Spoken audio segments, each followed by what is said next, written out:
Welcome to the Life After Sugar podcast. The podcast that's not just about sugar, but about your relationship with it and also with food and especially with yourself. So if you want to discover your life after sugar and hear inspiring stories from all kinds of people who also cut out sugar in their way, at their pace, for their own reasons, this is the podcast for you. Because when you take away the sugar, you can finally discover the real sweetness in your life.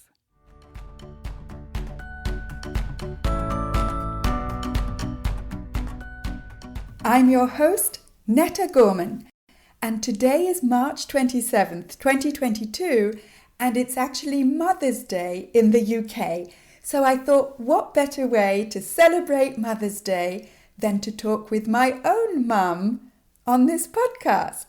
Now, my mum doesn't live here in Canada, so we recorded this podcast a few months ago when she was visiting, and this is our chat together that I want to share with you. Now, my mum is in her mid-70s. You wouldn't believe it to look at her because she looks much younger than her age. I think I got extra points there now. When I first started my life after sugar, in other words, when I cut sugar and flour and sweetness from my diet because I was feeling so awful and I wanted to improve my digestion first and foremost, of course I told my mum about this. And guess what? She was inspired to give her life after sugar a try. Now, my mum is not on social media. She was lucky enough to have direct access to me. But if you want to get inspiration, to know how to start or how to get support in your life after sugar, then you can get that on my Facebook page, Life After Sugar, on my Instagram account at My Life After Sugar, which is where I post pictures of what I eat and what I do and, Instagram stuff to show you that a fun and active life is totally possible even when you don't eat sugar. You can also get tips and recipes on my YouTube channel, Life After Sugar, and on my website, aftersugarclub.com. And I'll tell you more about that after my chat with my mum. Here it is. So I'm talking to my mum, Marcia, who's visiting today, this week, and we thought it might be interesting for her to tell her story because she has found that life after sugar for her has changed her life, right? That's right. So can you tell us a little bit about when you first changed your way of eating? Right. Well, I could tell you what it was like before. In 2015, and I was about 67. I'm 73 now, going on 74. And at the time, I was definitely feeling uncomfortable. My digestion was a real problem. I felt bloated after every meal. I was suffering from very uncomfortable effects of that, like hemorrhoids. I was tired. I was feeling down and lacking energy, and I was definitely putting on weight, which is something I've never done. And I thought, this can't go on. This is no way to continue, and I don't want to get old and suffer. So I remember talking to Netta. I talked to you, Netta, didn't I? And you told me about what you'd just done, and that you'd spent 2 weeks without sugar, without flour, and you felt so much better than you did before. And I was just amazed. Never heard of such a thing. Because, and I think you were telling me that, okay, sugar, fine, you sort of realised that it wasn't the best thing to eat, but flour was like a big discovery for you. That's right. And because obviously it's not something that was ever discussed anywhere. I'd never heard of such a thing, of giving up things with flour in it. I mean, the part of your life is bread and pasta and pastries and cakes and biscuits and all the good things, and muesli, things that are supposed to be really good for you. And it hadn't occurred to me that they all have flour in them, and that anybody would even consider giving them up was just amazing to me. Well, I hadn't considered giving them up. I only did it because I had really no choice. My body backed me into a corner. And I had tried everything else, and it was, one last-ditch attempt to get things back on track, which is a bit like you tried all sorts of things. I tried various things, and I hadn't come across this one before. I tried sort of diets and stuff. I wasn't very convinced of any of it.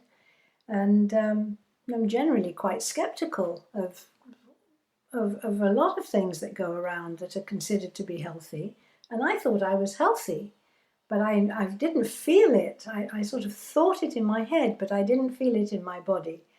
And I thought, well, if it's good for Netta and she's feeling so much better, then maybe I ought to give it a try. And that is really, all the credit goes to you for being open-minded enough to give it a try, to listen. I mean, I wasn't trying to preach at you, I was just telling you how great I felt. That's right. And I said to you, well, can you send me some information? Because like you, I need to read a lot of stuff before I actually follow it.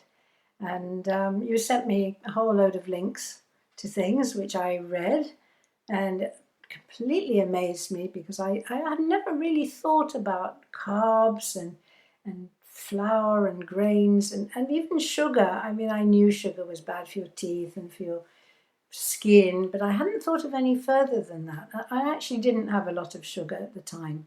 It wasn't part of my general way of life, but on the other hand, of course, it's in everything, and that I hadn't really grasped that issue before you sent me a lot of information about it. And this was back in 2015 when I first had this sort of short-term 2-week experiment, and didn't ever think that it would go any further, because you don't know what you're getting yourself into. Right. So I thought, well, if Netta's feeling so much better, and I know that she was suffering before, and I was so happy that she was feeling so much better, because every mother wants her children to feel well. And I thought, well, if it's good for her, it's definitely worth a try.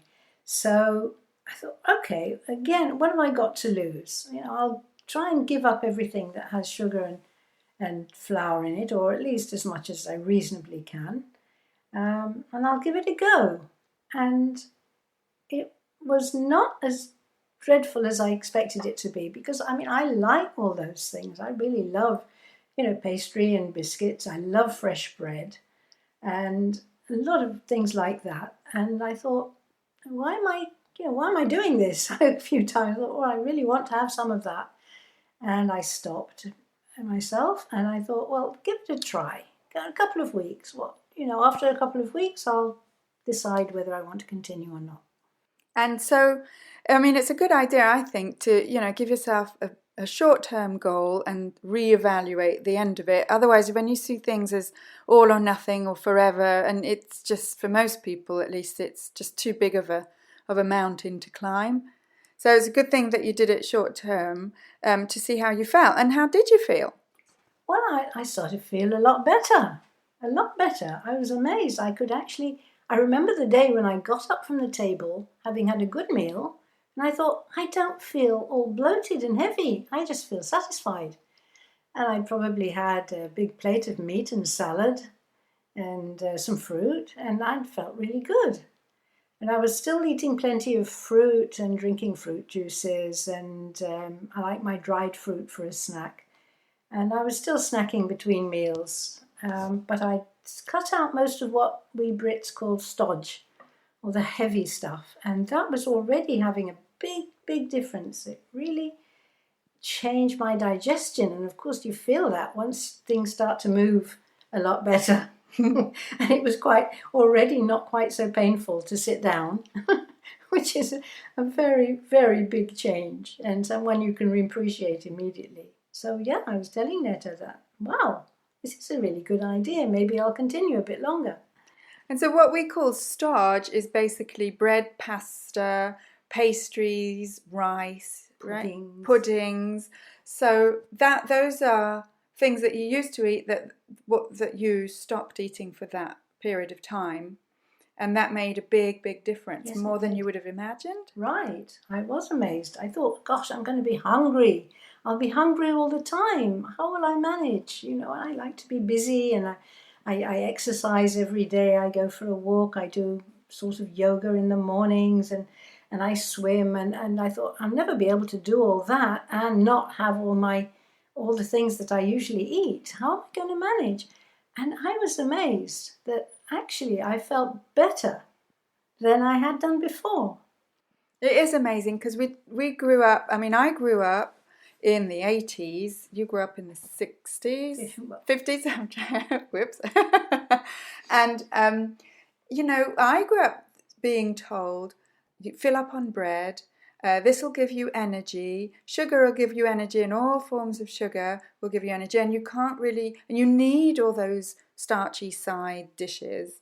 And in the end, you don't. Yeah, I mean, I don't mind going against some popular beliefs. I was very skeptical about the cholesterol and the low-fat stuff right from the beginning, and therefore I was happy to be a bit skeptical about a lot of stuff that we're automatically told is good for us. So from that point of view, I wasn't too surprised, but I didn't believe that I would feel so much better and that I wasn't hungry. That really just threw me completely, and I thought, hey, I'm onto a good thing here. This is nice. And of course, people start to ask you questions when you go out to their house and you're not eating what everybody else is eating. So that started a whole other issue about how do you deal with the social pressure. And how did you deal with social pressure? It wasn't too easy because you have to be very tactful, because people think that if you say, oh, I've decided not to eat such and such, then they feel that you're criticizing them. And I didn't want to do that. So I just said, well, just for now, I think I prefer to have this I'll have the salad, and I'll just have a very small piece of bread or a piece of birthday cake. So I just kept it small and refused to have extra. Yeah, and what's different between you and me is that having a small slice of either bread or chocolate cake or whatever, you could handle that without it triggering some sort of, binge. Whereas I just couldn't. I couldn't stop myself with just a small slice, just one mouthful, just one square of chocolate. But you were always able to do that. Yes, I've never had a problem with that.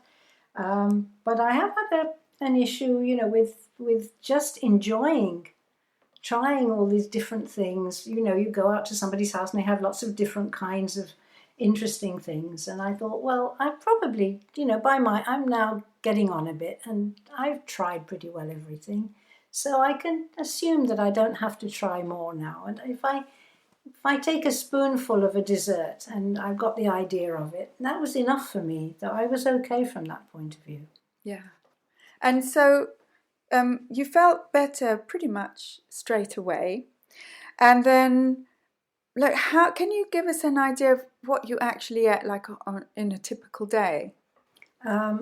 Yes, at that time what I ate after I'd given up. Yeah.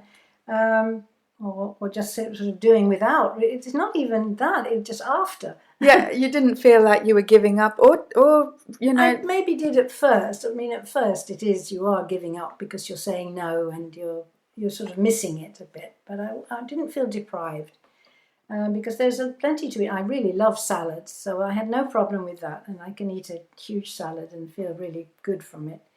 I like cheese, I like avocado. I've always liked really plain yogurt, and I've always distrusted low-fat stuff.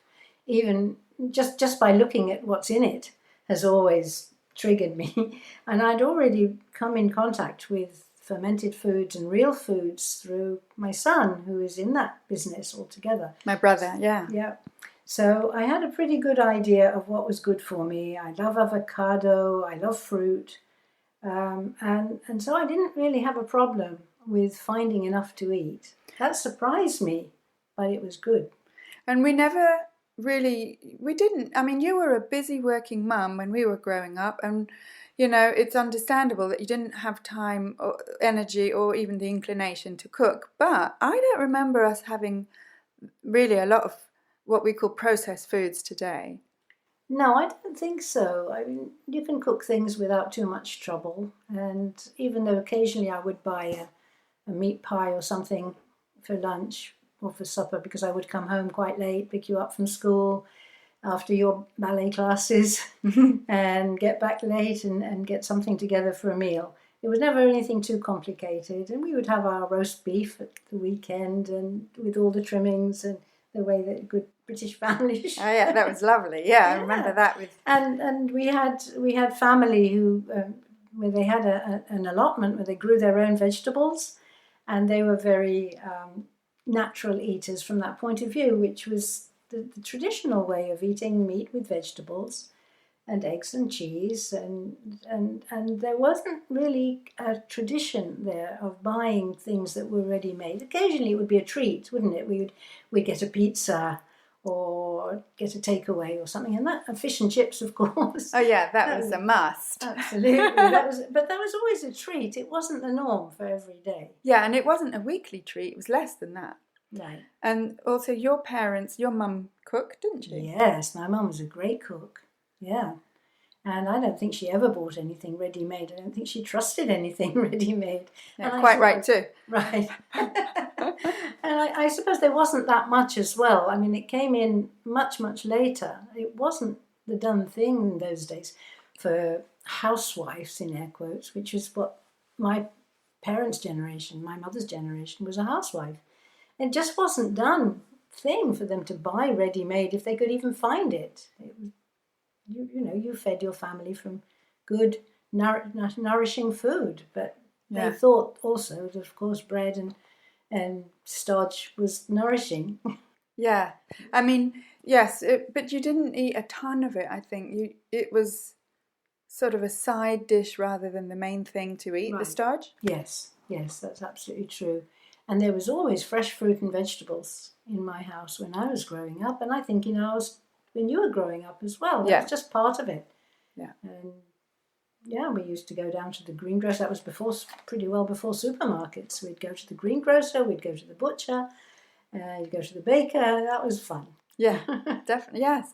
And so, we've got this sort of family background of just eating what we call today whole foods and what we used to call just food. True.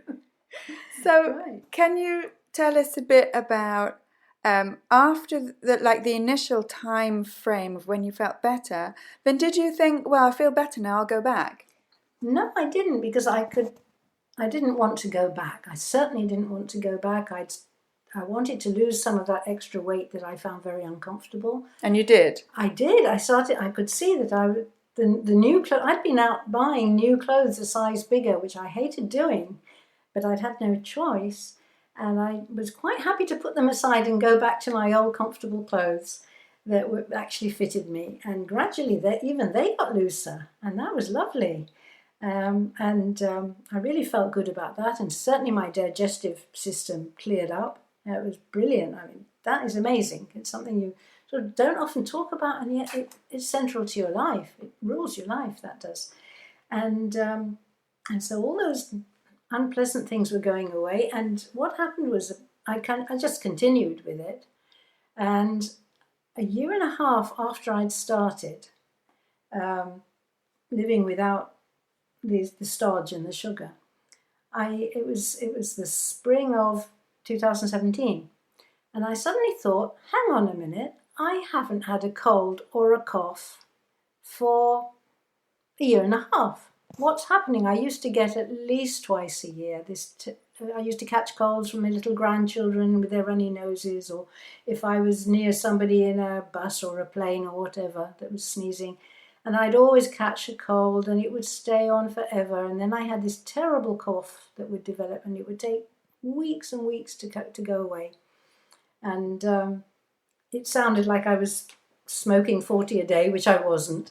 And suddenly I realised that I wasn't having it anymore. And that was unbelievable. I thought, this is just a bonus. It has to be connected. There's nothing else that I could have done. And I went and I also had blood tests with the family doctor, and my cholesterol had stabilised completely. It had started going up beforehand. My hemoglobin, which I was always a bit anemic all my life, that was completely stable and at a good time. My nails started growing, and never before I'd had nails that didn't break all the time. I'm just amazed at all these extra bonuses. Amazing. And you've got all this energy. I mean, you don't sound your age, you don't look your age, and you don't feel your age. I don't feel it at all. I don't have any aches and pains. I never have been a very achy sort of person, really, but I was beginning to get that way because just the extra weight made moving uncomfortable. But I think also because I do exercise regularly every day, just as part of my lifestyle. I've always done that ever since you were very small, and I've tried never to miss a day if possible. But still, I was finding that difficult. I was having to do different kinds of exercises. I couldn't walk so far. Just swimming was getting more of a problem. Suddenly I found that was all getting better again, and I could do things that I couldn't do before. I didn't need to nap at all during the day. I would get up feeling that I'd slept well and just keep going through the day. Amazing. Yes, because we sort of tend to think, okay, here's what's normal once you get older. You get achy, you put on weight, you have to nap in the middle of the day. So we've got this vision of what getting old looks like, and you're not that vision. That's right. I know. I'm amazed by it myself. I'm constantly amazed by it, and of course I've never gone back. So it's same as you, coming up to 6 years to celebrate now, and I think it's amazing.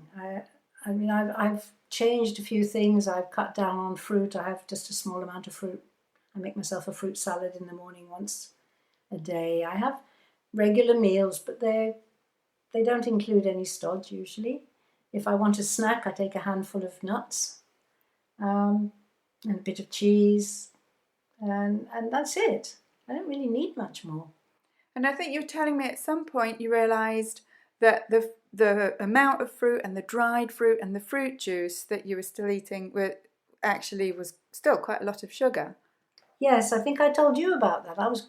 And you said to me, well, there's quite a lot of sugar in fruit and in fruit juice. It's very concentrated, and in dried fruits. So I said, well, send me some more information, which you did. I obliged, happily. So I looked that up and I thought, oh, she's right. Yes, that she's right. There's a lot of sugar in it.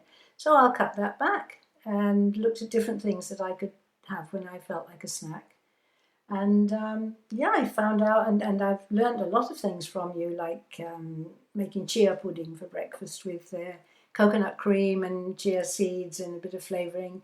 And it makes a lovely breakfast with a little fruit inside. And I change the kind of fruit I eat as well. There are things I don't really go for. And if I do, it's in a very small quantity. I'm really happy with it. I'm managing now. If we go out, I don't have a problem with the menu. I choose what I want, and if they put a lot of stodge next to it, then I just leave it. Yeah. And get on with the rest. Fantastic. And you, before COVID, obviously, you were travelling a lot, right? You 3-4 times a year. Yes, I love travelling.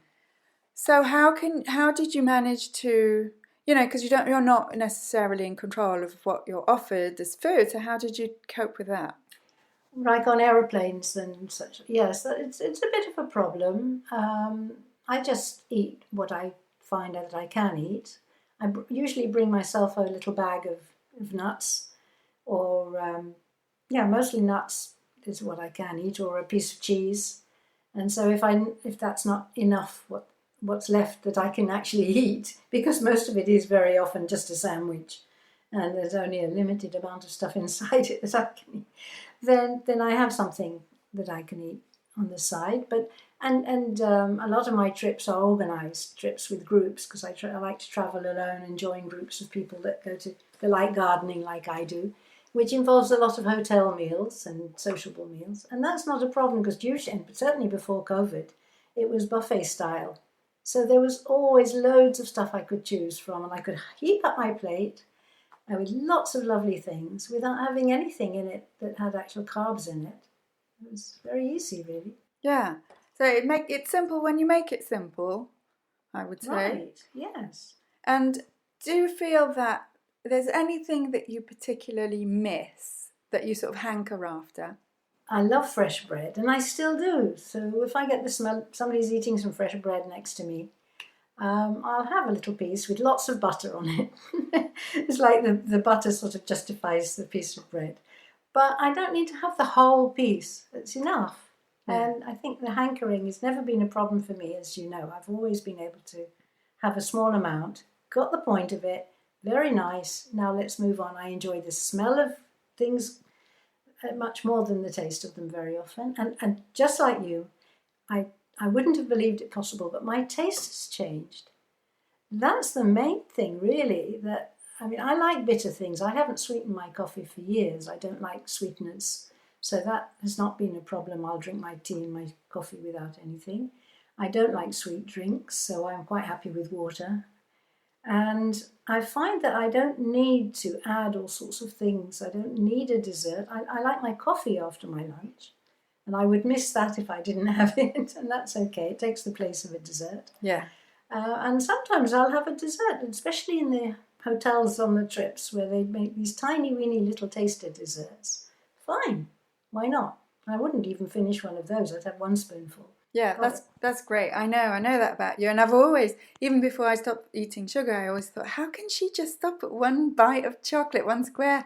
I can stop, at one square of chocolate, but it's got to be, stuck on a few other squares. And I think you were telling me about, coming back to social pressure, about people asking you, are you allowed to eat this, that or the other? Yes, that's right. Are you allowed? And I've got friends who are doing like Weight Watcher diets. And they say, well, now I'm allowed half an apple. I thought, I would never allow somebody to tell me what I'm allowed to eat. I wouldn't accept that. I'll eat what I want. So anybody who actually asks me, are you allowed? I'll say I'm allowed to eat anything that I want. I've just changed what I want. And that has been the big change in my life. Yeah, and that is amazing, because that is actually not about the food anymore. It's about how you see the food, how you relate to the food. It's a whole new paradigm. Right. And I don't have any problem cooking for other people in the family when I cook regularly. Not a lot, but I do make sure that there's always something good in the house to eat. And I don't mind cooking bread, potatoes, rice, pasta for other people. And it just doesn't attract me anymore. Yeah, same here. Yeah. And funnily enough, Lily, your granddaughter, my daughter, she used to eat pasta, or I used to make her pasta 3 or 4 times a week. It was a staple. And now I think it's gone down to 3 or 4 times a month. It's just it just fell off her radar. Right. And when she does ask for it, it's fine. I say yes, because it's not every single meal. Yeah. Yes. So I've actually find it a lot easier than I would have expected. If you'd have told me that I would get through every day without eating all these things, I wouldn't have believed it. But because it actually happened, and now it's done, and it's so easy, so simple to do, and I'm really happy. I'm really happy that we did that, because I feel so well. And I get up in the morning, 6 hours sleep is enough for me, and I wake up full of energy, ready to go to do whatever I can. I go right through to the end of the day. I've always got tons to do, never have enough hours in the day. And great. Amazing. If somebody asks you, how do you do it all? How do you have all this energy? How come you look so great? What do you tell them? Well, it's actually very easy. It's a lot easier than if you are following some kind of rules, because I don't follow rules. I don't like rules. Join the club. I don't know where I got that from. Obviously I understand that there are rules that you have to follow about traffic and stuff like that, and the law, but I don't like anybody telling me what to do, which might sound familiar. So actually it's very liberating. I do remember being brought up on the fact that, yes, you must eat this, and you must eat meat and 2 veg, and you must eat a mixed diet, and you should have this and you should have that, and you shouldn't have the. Well, I don't remember being told what not to have, actually. It was always what you should have.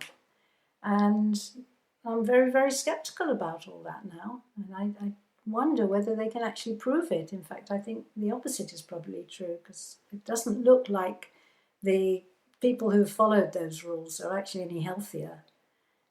But I have to be very careful. If somebody asks me, I just say, well, this is what suits me, and I feel good on it. And I definitely don't try and convince other people because everybody finds their own way. Yeah, same here. You know, I think one of the worst things is to be preached at. Yeah, and it just makes, well, for me at least, makes me want to do the opposite or just walk away. Was there one thing that absolutely knocked your socks off for knowledge base? Like if I told you about the juice having loads of sugar or the dried fruit, or if it was about, I don't know, blood sugar or whatever. No, I think it was flour, actually, because I've known that there's an issue with sugar. I didn't know about the blood sugar spikes and stuff, that's true, and that's definitely the case. But no, the fact that sugar combined with flour has such an effect on your body, I really didn't know about. And I mean, I should have known, but nobody ever taught us. Nobody ever thought to mention that. And it was just an eye-opener for me.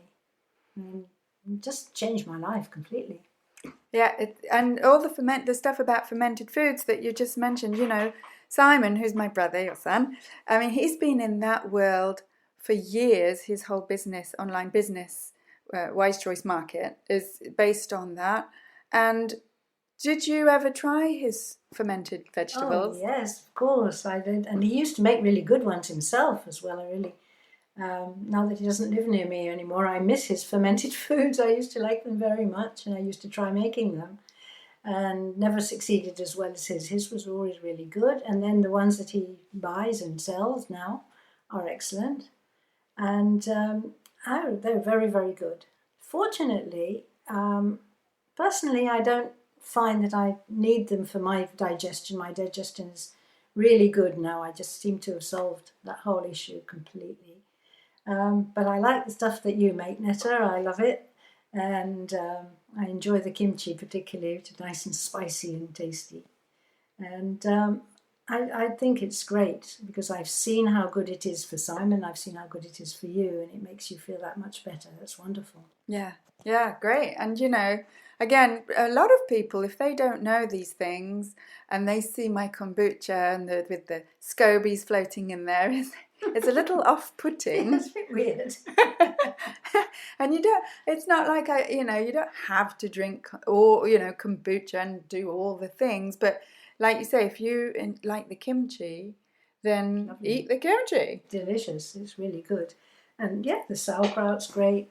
And all of it, really. It's really nice. Yeah, it becomes part of your diet and no longer something weird. That's right. Well, I eat quite a few weird things now that some people would think are weird. Yeah, well, anything that you're not used to is weird until you do get used to it, and then it becomes normal. And I do find when I mention it to people that I don't eat carbs, usually, if they even know what that means. Right. A lot of people don't really, you don't. And that's okay because we're not taught to know what it is. Then they ask me, well, what do you eat then? So I just give them an outline of what I eat. And like, what do you eat for breakfast is the main thing, isn't it? Because once you take away cereal or muesli or porridge or toast, what's left? Well, actually quite a lot. I was quite surprised. That is always the biggest challenge, isn't it? Is the breakfast. And I'm not into cooking eggs in the morning. It's too much to deal with for me in the morning. And I enjoy my avocado, piece of tasty cheese, and all kinds of cheeses, high-fat cheese, of course, and little Marmite as a British. Love that. The British like. That's good. Vegemite for the Australians listening. And my chia pudding and some fruits of the forest or some nice sour fruit that I've got very often. And that's it. I'm done. I'm up for the day, ready until lunchtime, and often not. I don't even realise it's lunchtime, and I'm not the only one in the house, so I do need to go and make lunch, and I have to set an alarm sometimes to remind me that it's time to go and prepare some food or get something out. And it's such a feeling of freedom, not to be pushed and pulled by our sort of biological, necessities like hunger. It's like, it's take it or leave it. I mean, I personally don't eat lunch anymore, and I know you like to have the routine of eating 3 That's right. 3 good meals a day or 3 meals a day. And, great. Yeah. But it's not like you're on your knees at 11 in the morning dying for lunch. Not at all, not at all. I like my nice cup of tea, and I'll have that. And there's nothing wrong with that. And then I'll, when I'm ready for lunch, I'll have a nice big salad with some meat or fish or chicken or whatever. It's great. Yeah, keep it simple. Yeah, very simple.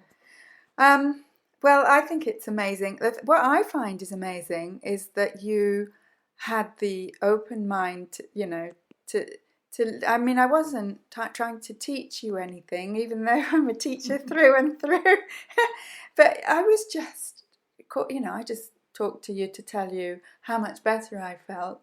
And you sort of wanted to try it out. Yeah, just wanting to try it. I did. And I'm willing to try just about anything, especially if it makes you feel better. And I wanted to know.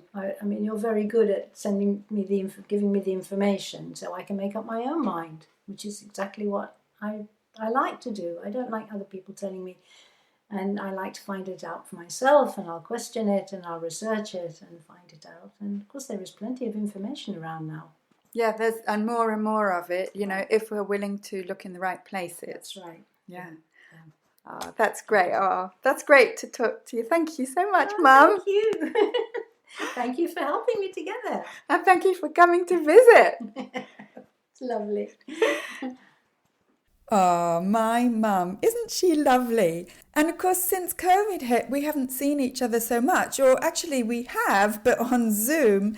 And did you know that my mum, who was a systems analyst and a computer programmer all her career, is my virtual assistant in my business, Life After Sugar.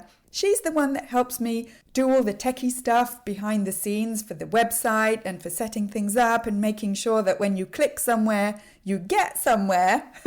Because quite honestly, and we laugh about this together, if she wasn't around, then the Life After Sugar website and the After Sugar Club community wouldn't exist. And she laughs that if I wasn't around, then even if the website did exist, there wouldn't be anything in it.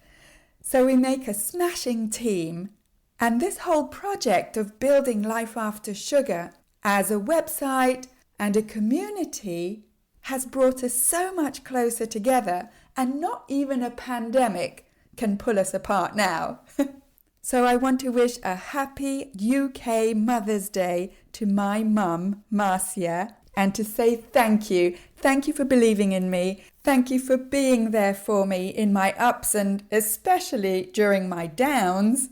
I feel so lucky that you're my mum. And if you want to see my mum's handiwork on my website, head on over to aftersugarclub.com. Surf around there. Download your simple guide to getting more energy with real foods and fermented foods. That's at aftersugarclub.com and click on the tab Simple Guide.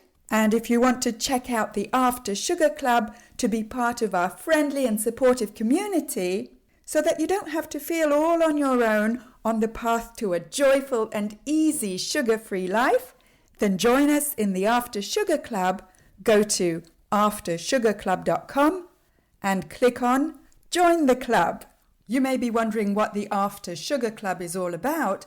Well, I can tell you that it's not some kind of sugar bashing course, because most people who come into the After Sugar Club already know that sugar is bad for them, or at least not good for them. And I don't have to convince them to stop eating sugar. They know that they need to stop eating sugar, and they need input from someone who's been there, like me, to know not just how to live day in, day out with less sugar, but also how to transform their relationship with sugar and their mindset or their outlook about sugar so that they don't feel restricted or deprived or at the mercy of life's ups and downs that get them running back to sugar. The After Sugar Club is always open for you. Come and check it out at aftersugarclub.com. And whether this is the first time you've heard this podcast or whether you've been following it all along, then don't forget to subscribe. And if you're finding that it's helping you on your path to your life after sugar, then please rate it with a few stars and leave me a review to let me know about you and your life after sugar and how this podcast is inspiring you. Thank you for listening. That's it for this week. Keep in touch and see you soon for another episode.